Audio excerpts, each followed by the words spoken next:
ତୁ କୋଉଥିରେ ଗଢା ହେଇଛୁ ରେ ସୂରିଆ? ବଡ ଅଜବ ମଣିଷଟେ ତୁ।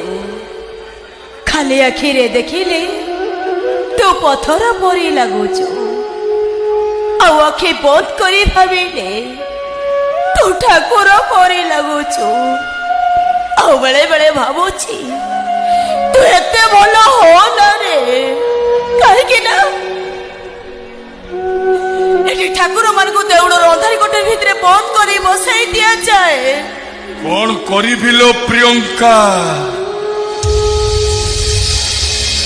ଏ ସୂରିଆ ପଣ୍ଡାଟା ତା ଅଜଣତରେ ଗହିର ବିଲ ବରଗଛ ହେଇଯାଇଛି ଲୋ।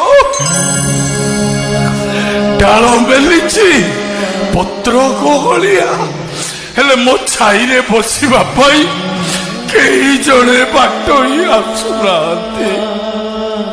ଆଉ ଏମିତିରେ ଚଢେଇଟେ ଯଦି ଉଡି ଆସି ମୋ ଉପରେ ବସି ଯାଉଛି, ଖୁସିରେ ପାଗଳ ହେଇଯାଉଛି ଲୋ। ଆଉ ଏକଥା ବି ମୁଁ ଜାଣିଛି, ଏ ଚଢେଇ ଉଡିଯିବ, ଉଡିଯିବ ଲୋ ଇଏ ଚଢେଇ।